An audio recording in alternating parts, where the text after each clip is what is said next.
देश भर की तरह मुंबई में भी विजयदशमी की धूम थी। बांद्रा के खेरवाड़ी इलाके में भी दशहरा मनाया जा रहा था।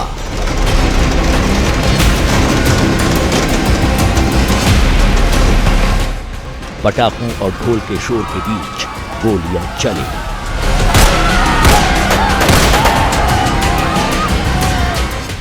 एक के बाद एक 6 राउंड फायरिंग की गई और जब तक लोगों को पता चलता 3 गोलियां बाबा सिद्दीकी के जिस्म में घुस चुकी थीं।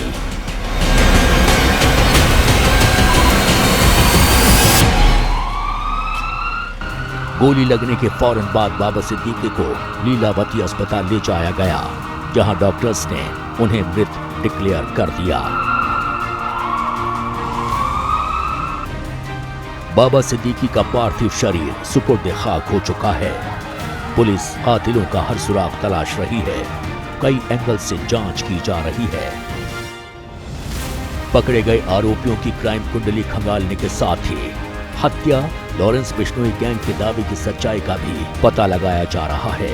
लॉरेंस बिश्नोई या फिर सलमान खान या फिर और भी कोई एंगल होगा, तो इन सभी एंगल से हम जांच कर रहे हैं। लेकिन देश की आर्थिक राजधानी कही जाने वाली मुंबई में हुई बेहद हाई प्रोफाइल वारदात के बाद कई सवाल खड़े हो गए हैं। मसलन ये सवाल इसलिए क्योंकि सिद्दीकी की हत्या पिछले 3 दशक में मुंबई में किसी हाई प्रोफाइल नेता की हत्या का पहला मामला है, जिसने पूरे राज्य को चौंका दिया है।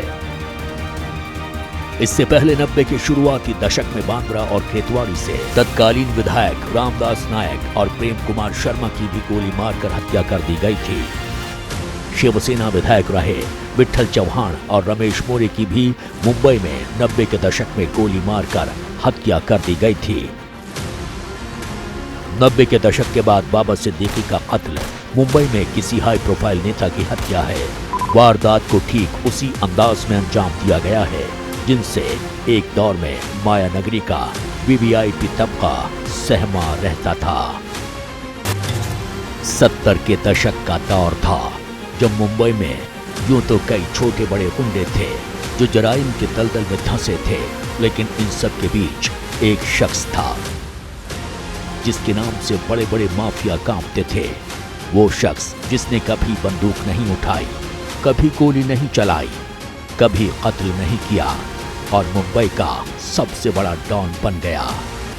वो शख्स था सुल्तान मिर्जा उर्फ हाजी मस्तान।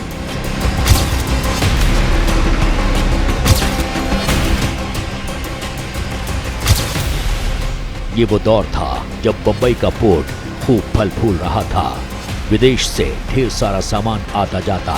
मस्तान ने पोर्ट पर कुली की नौकरी पकड़ ली। कहने को कुली था, लेकिन असली धंधा तस्करी का था। पोर्ट से घड़ी, वॉकमैन, रेडियो और दूसरी चीजों की तस्करी करने लगा। फिर धीरे धीरे तस्करी की दुनिया से जराइम की दुनिया में कदम रखा। 1970 आते आते हाजी मस्तान को पूरा बंबई जानने लगा था। 1956 में हाजी मस्तान दमन के डॉन सुकुर नारायण बख्शिया के संपर्क में आया। जल्द ही दोनों पार्टनर बन गए और अपना अपना इलाका बांट लिया। बंबई बंदरगाह मस्तान का इलाका था तो दमन बंदरगाह बख्शिया का इलाका बन गया।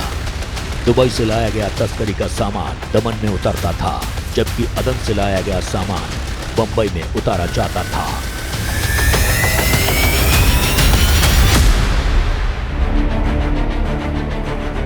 उन्नीस 1970 का दशक आते आते मस्तान मुंबई में अपनी अलग पैठ बना चुका था।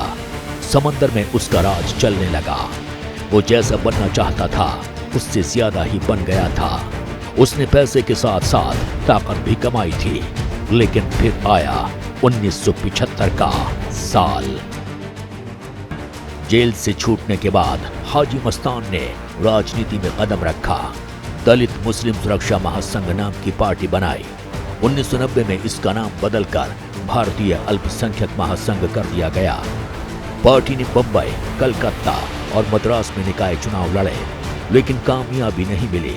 प्रचार में दिलीप कुमार से लेकर सायरा बानो और तमाम फिल्म स्टार उतरे। एक दौर ऐसा भी आया जब हाजी मस्तान का बॉलीवुड में सिक्का चलने लगा। फिल्मी सितारे उसके इशारे पर नाचते थे। किस फिल्म में कौन हीरो और कौन हीरोइन होगी, मस्तान तय करने लगा।